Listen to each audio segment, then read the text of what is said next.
काउन्सिलिंगला येणारे 2 लोकं एकमेकांचे कॉम्पिटिटर असतात. आपण जर लहानपणी भांडायचो, हिनेच केलं असं क्लिनिकमध्ये भांडत असतं. तर मग इथे ना एक युनिट नाहीये हं. आणि एक युनिट नसेल तर ते फ्रजाईलच असणार आहे. हो. त्याच्यात ती स्ट्रेंथ नसणार आहे, की हं. जर मी आणि तू वेगळेच असं मला वाटत असेल, तर त्या नात्यात स्ट्रेंथच नाही उरली. हो. मग मी व्हर्सेस यू होतं. हो. मी एंड यू नाही होत. हं.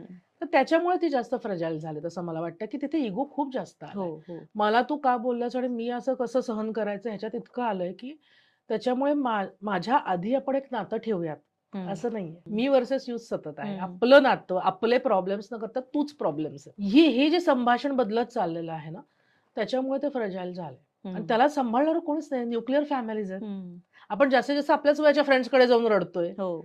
मग आपल्याला नक्की जीवनाचं मार्गदर्शन कोण सांगणार? पेशन्स लेव्हल कोण शिकवणार? हं. की हे होतं, पण हं. म्हणजे लागलीच आपण त्याला जनरलाइज करून त्या व्यक्तीलाच दोष देण्याची गरज नाहीये. बरोबर. एक बिहेवियर चुकलंय, हं. एक गोष्ट चुकली, आपण तेवढंच फोकस करूयात का? हो. मग तू नेहमीच असं करतोस म्हणून ते आपण जनरलाइज करतो ना त्याला. हं. मग एवढंच फिलिंग आपलं एवढं होतं. मग आपण सतत वीक राहतो. आपल्याकडे काही प्लॅटफॉर्मच बनलेला नाहीये. मूळ नाती इतक्या पटकन तयार होतात.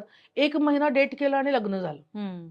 तर तो स्पेस जी आधी मिळायला पाहिजे एकमेकांना जाणून घेण्याची ती पण नसते. हं. त्यामुळे खूप सगळं फास्ट ट्रॅकवर चाललंय आणि दुसरं बेटर ऑप्शन आहे. हं. हं. डेटिंग हो. ॲप्स आहेत. हो. एक्स्ट्रा मॅरिटल अफेअर्सला नॉन अपोलॉजिटिकली होतात. त्याचं हं. काही वाईट पण नाही वाटत. हं.